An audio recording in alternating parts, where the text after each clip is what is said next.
over the past 4 to 6 months that the Sun paper's been writing more and more about Westmore. I'm going to come back in a few days and do a story on Westmore, because the other Westmore, that's my nephew, Wesley Moore. I've never talked about that, but I spoke to my sister yesterday regarding his parole, which was denied. But I'm going to come in and get into that, because you all that really know Brother Muhammad and watch me grow up in Cherry Hill know that Wesley Moore is my nephew and that Mary is my big sister, and I'll get into that and get into that story.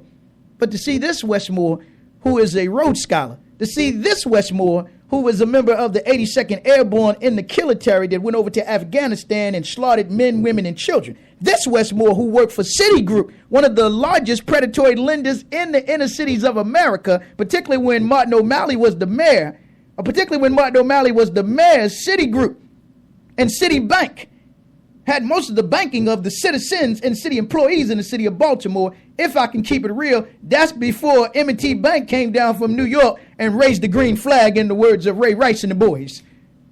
But Citibank, Sandy Wells and the boys, when we look at all of the crime and the grime and look at all of the predatory lending that's been going on, man, heavily tied to Wall Street. So here's a Wall Street broker now that the Sun paper, if you've been following it over the past 4 to 6 months, has been instrumental in writing stories about Westmore, and it's not for the black community, if I can keep it real. They've been writing stories about Westmore to sell him more and more to the white community. And he's nothing but another Cory Booker up there in New Jersey. He's nothing but another Harold Ford that came out of the DLC. Harold Ford, light, bright, and 2 shades white, but they rejected that Negro after Obama came on the scene. They only used him, co-opt him, and co-drop him. So now here comes Westmore, that they want to try to sell to the white folk, to say he's a kinder, gentler Negro. He's a kinder, gentler Negro, a stone cold killer. So they've already put his little book out, The Other Westmore, which I'm going to talk about and get into, which I'm going to talk about in a few days. And if he's listening, or any of those who I know they're seeding money to and paying them to do stories about Westmore, so that they can say this perhaps might be your next city council member, running him against Carl Stokes, in that since he's moved to Baltimore and moved into that Guilford community, run him against Carl Stokes, or perhaps run him against Jack Young as the city council president, or they may try to run him for mayor. But the same Westmore who's now on the Baltimore Community Foundation with Tom Wilcox and the boys, sitting down there at 2 East Reed Street, part of that non-profit industrial complex that makes all this money off the citizens in the city of Baltimore, but never want to give a dime back to the children and the parents of the children in the city of Baltimore. Same Westmore that is a Rhodes Scholar, as I said before. And if you know the history of Cecil Rhodes, then you look carefully at any of these 32 people that receive these Cecil Rhodes scholarships every year and know that they're nothing but strange fruit, man. They're nothing but strange fruit to the black community. They're not strange fruit that was hung from a tree as our mothers and fathers were, but strange fruit that's been plucked from our tree. And then they would try to sell him to us, but they're really not trying to sell him to black folk. Because you take anybody, as long as they black, in a black face in a high place, they know you suck enough to go for a Westmore. They trying to sell him to the white folk in the city. And the white folk in the state is who they're trying to sell him to. Let's be clear about that. But the same one who they say grew up in the Chum community. They say he grew up in the Chum community over there off of the Alameda. But you ain't never see him come back and do a damn thing for the Chum community. In fact, Martin O'Malley had his press conference when he said he was going to run for mayor. It was entitled Promises to Keep over there in that Chum community. And the Chum community has become nothing but the dumb community for the most part. That they've come in and used some of our elderly women, used some of our elderly men, used some of our community organizers and community organization heads that really wanted change. But you go up there and down Harford Road and see what change they've gotten, man. The only change they've gotten has been all of them red lights to sit there at Harford and St. Lo Drive. The only change that they have received now has been, I think it's $6 million that they're putting into Johns Hopkins summer home, that plantation up there called Clifton Mansion, man, or whatever mansion it's called. That Civic Works, Reach, and Savitas, I think there's a few others that are working out of there, but all roads lead back to John Hopkins. That was John Hopkins' summer home, where he could watch his Negroes pick some cotton. And he was proposing to his first cousin. That's how wicked he was. That's why they never, ever quote John Hopkins. But some of you be walking around with that J and H on your chest, man. They never, ever quote John Hopkins because they can never tell you one thing intelligent that he ever said. Except he wanted to marry his first cousin, Elizabeth. because many of those who were part of these so-called aristocratic families in the 13 colonies and coming out of Britain had no problem with what they call inbreeding. What they were calling it selective breeding. They had no problem with inbreeding or incest. They had no problem with that. So, but they have no be talking about you, talking about you and others, but they don't talk about them. But let me open up the lines. Take your thoughts, questions, and comments. But I'm clear that this so-called poll is a poll that's been, I'll say alleged, by the Baltimore Community Foundation and some of them nonprofit industrial complex organizations that reside in 2 East Reed Street, right down there on Reed and Charles Street. I'm clear that this is where this poll is coming from, and offering you up Westmore, Sheila Dixon, Stephanie Rawlins, Elijah Cummings, and 1 or 2 more. And they having no poll to talk about how to solve the real problems in the city, man. But they're going to have a poll to ask you so that they can sell Westmore to you and say, well, he's going to make a good candidate. Well, tell him what he did. Ask him to come and confess. What did he do while he was working with Citigroup? Confess what did he do while he was working as a broker for the biggest predatory lender on Wall Street and in the black community before Wells Fargo and Bank of America. Before Wells Fargo and Bank of America, if I can keep it real, was Citigroup, Citibank. Or to tell you what he did over there in Afghanistan. Do you have some confessions about that?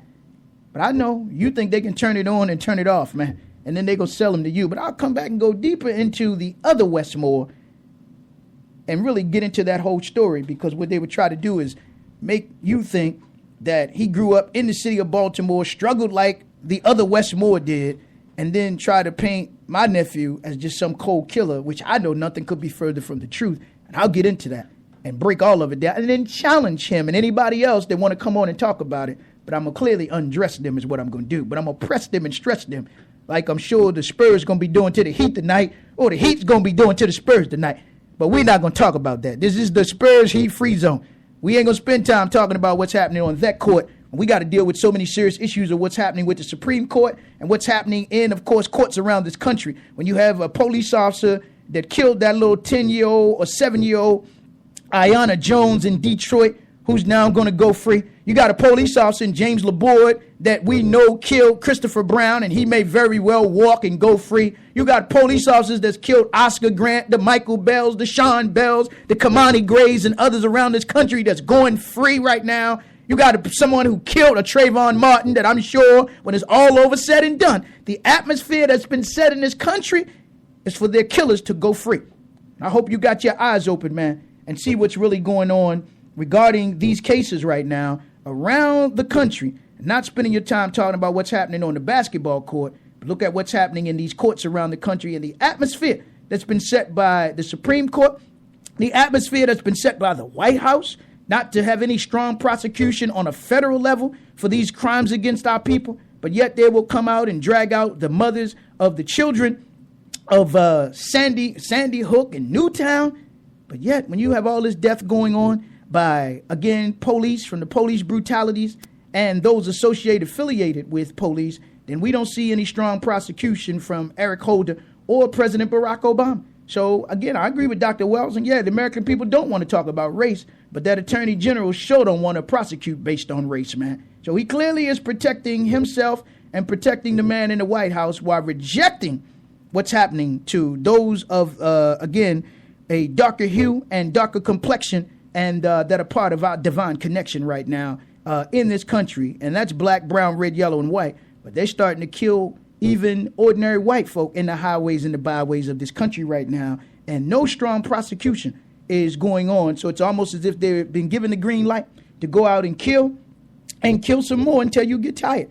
So let me come to the line, take your thoughts, questions, and comments, 410-761-1592. But I'm clear on this, again, character of Westmore and the Baltimore Community Foundation. And I'm going to have to come back and do a show just on these nonprofit, as I've been promising you, the nonprofit industrial complex in the city of Baltimore and the enormous amount of money that they take out of the city. And we'll have to come back and look at who's on the board of these nonprofit, fake white liberal industrial complex organizations that are operating in the city of Baltimore, and how much they take and never give back to the citizens and to the least of the citizens in terms of the children in the city of Baltimore. But as long as they can hide, as the scripture says, we war not against flesh and blood, but spiritual wickedness and dark places. As long as they can hide up in them dark places, man, then that's what they'll continue to do. Unless they think you coming or they sure enough know you coming for them, then they'll come down out of those places. But I think it's going to take us putting some pressure on them, as I said before, and force them to come out because of their money.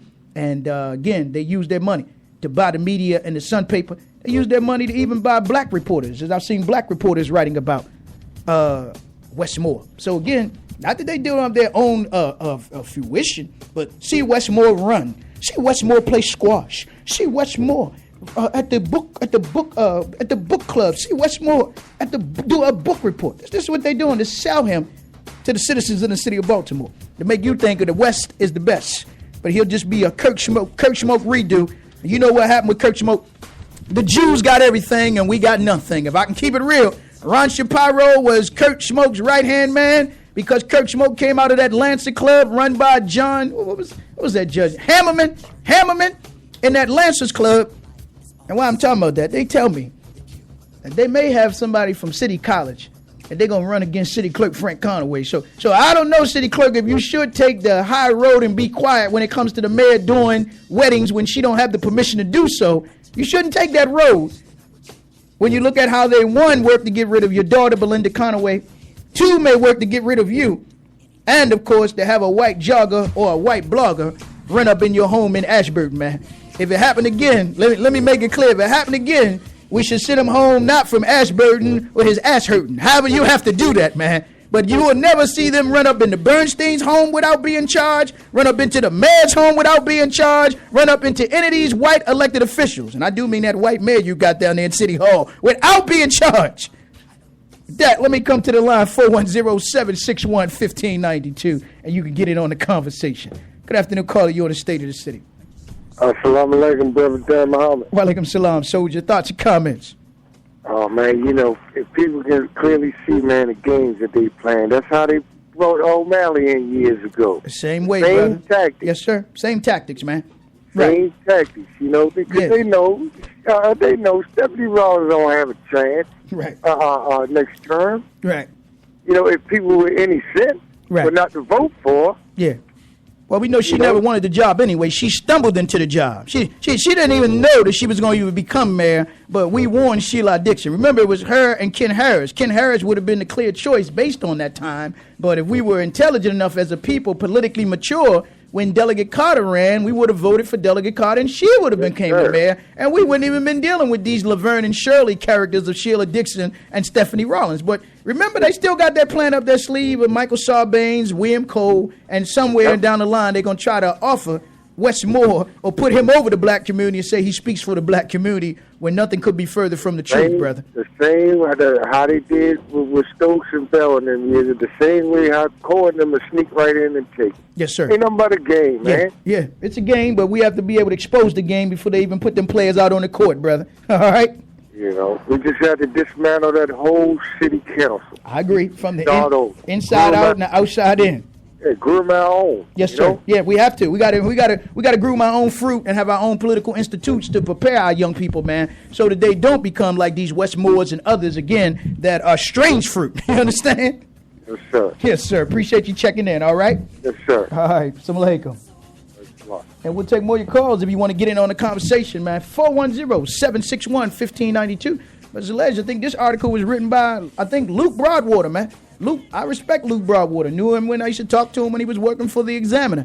That's when we had another real paper in the city, man. Sun Paper is just a public relations firm that can be bought and sold if the price is right. And you know what I'm saying is true, man. But if you want to get in on the conversation, if you want to call in, have a few words to say about Home of Favor, man.